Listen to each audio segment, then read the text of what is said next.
అఘోరులు ఆ పేరు వినగానే చాలా మందికి ఒక భయం కలుగుతుంది. ఎందుకంటే వాళ్ళ వేషధారణ చూడడానికి అలా కనిపిస్తుంది కాబట్టి. కానీ వారెవరు? వాళ్ళు నిజంగా భయంకరులా? రహస్యంగా సమాజానికి ఏదైనా సాధన చేస్తున్నారా? చేస్తే అది మంచి కోసమా చెడు కోసమా అనే 10 ముఖ్యమైన ఆశ్చర్యకరమైన రహస్యాల గురించి ఈ వీడియోలో తెలుసుకోబోతున్నాం. సో ఎక్కడ స్కిప్ చేయకుండా ఆ లాస్ట్ ఇది మాత్రం అస్సలు మిస్ అవ్వద్దు.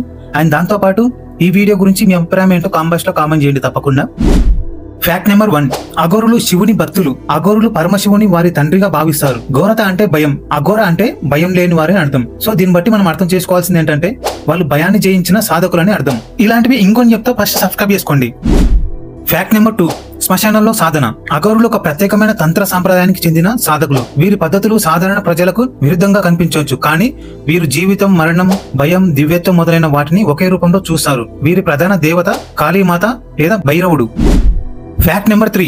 చితాభస్మాన్ని పూసుకోవడం. వారు తమ శరీరంపై చితాభస్మాన్ని పూసుకుంటారు. చితాభస్మం అంటే చితిలో బూడిద, అంటే శ్మశానంలో మృతదేహాన్ని కాల్చిన తర్వాత మిగిలిన బూడిద అని అర్థం. అందుకే వాళ్ళు శ్మశానంలో తపస్సు ఎక్కువగా చేస్తుంటారు. వారికి శవాల పట్ల భయం అనేది అస్సలు ఉండదు. సో దీనే శక్తి అంటారు. అది భౌతిక ప్రపంచాన్ని త్రిగుణాలను దాటి శివతత్వంలో లీనమయ్యే సంకేతం. ఇక్కడ మీకు ఒక డౌట్ రావాలి, చితాభస్మం పూసుకోవడం వల్ల శరీరానికి మరియు ఆరోగ్యానికి మంచిదేనా అని. శాస్త్రీయంగా చూసుకున్నట్లయితే చితాభస్మంలో మానవ అవశేషాల హానికరమైన బ్యాక్టీరియా, టాక్సిన్లు అంటే విషపూరితమైన పదార్థాలు ఉండే అవకాశం చాలా వరకు ఉంది. అందుకే ఇది ప్రామాణిక వైద్యానికి కరెక్ట్ కాదని ప్రతి ఒక్కరు గుర్తించాల్సిన విషయం.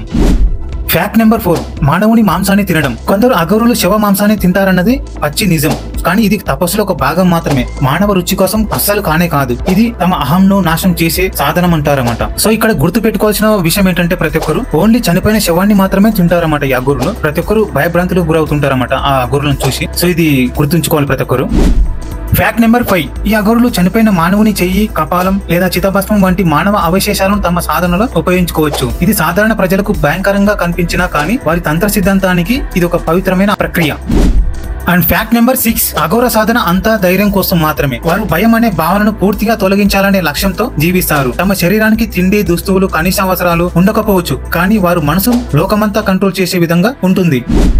Fact number 7. తత్వజ్ఞానం. అఘోరులు తత్వజ్ఞానంలో నిమగ్నమై ఉంటారు. వారి ప్రపంచాన్ని, జీవితాన్ని, మరణాన్ని ఒకే దృష్టిలో చూస్తారు. ఇది సాధారణ జనానికి అర్థం కాని ఒక ప్రత్యేకమైన తత్వం. Fact number 8. సామాన్యులు అఘోరాలను తప్పుగా అర్థం చేసుకుంటారు. వారి వస్త్రధారణ, ప్రవర్తన భిన్నంగా ఉండటం వల్ల వారు భయంకరులని చాలా మంది అనుకుంటారు, కానీ ఇది అస్సలు కానే కాదు. కానీ వాళ్ళు శాంతపరులని ప్రతి ఒక్కరు గుర్తించాల్సిన విషయం. అవసరమైతే సహాయం చేసే గుణం ఆ సాధకులకు ఉంటుంది. Fact number 9. భారతదేశంలో ప్రసిద్ధ అఘోర స్థలాలు. సో చాలా మంది అనుకుంటారు ఈ అఘోరులు స్టేయింగ్ అక్కడ, వాళ్ళు ఎక్కడ పడుకుంటారు, వాళ్ళు ఎక్కడ ఉంటారు, ఏం తింటారు అని కొంతమందికి డౌట్స్ ఉండొచ్చు. వారణాసిలోని మణికర్ణిక ఘాట్, హిమాలయ ప్రాంతంలోని కొన్ని పుణ్యక్షేత్రాలు ఇవి అఘోరులకు తపస్సు చేయడానికి ఒక ప్రసిద్ధమైన ప్లేస్ అన్నమాట ఇది. సో అక్కడే వీళ్ళు ఆ చితాభస్మాన్ని పూసుకోవడం, ఆ చనిపోయిన శరీరాన్ని తినడం జరుగుతుంటాయి అన్నమాట అక్కడే. Fact number 10. అఘోర తత్వం అంటే భయం లేని జీవితం. సో ఫ్రెండ్స్, ఫైనల్ గా ఈ అఘోర నుంచి ప్రతి ఒక్క మనిషి నేర్చుకోవాల్సింది, చివరికి అఘోరులు మనకు నేర్పించే గుణం ఏంటంటే భయం లేకుండా జీవించడం, ప్రకృతిని అంగీకరించడం, శివతత్వాన్ని చేరడం. సో ఈ రెండు ఆ అఘోర నుంచి నేర్చుకోవాల్సిన విషయాలు అన్నమాట. సో వీళ్ళది నిజంగా ఆశ్చర్యకరమైన ప్రయాణం కదా. మీకు ఈ రహస్యాలు ఏదైతే ఆశ్చర్యంగా కలిగించిందో కామెంట్స్ లో తప్పకుండా కామెంట్ చేయండి మీ అభిప్రాయాన్ని. అండ్ దాంతో పాటు తప్పకుండా ఒక లైక్ వేసి సబ్స్క్రైబ్ కూడా చేసుకుంటారని ప్రతి ఒక్కరు రిక్వెస్ట్ చేస్తూ ఈ రోజుతో ఈ వీడియో అనమాట. నెక్స్ట్ టైం ఇంకో మంచి వీడియోతో మీ ముందుకు వస్తాను. And thank you, by by. Subscribe to my channel.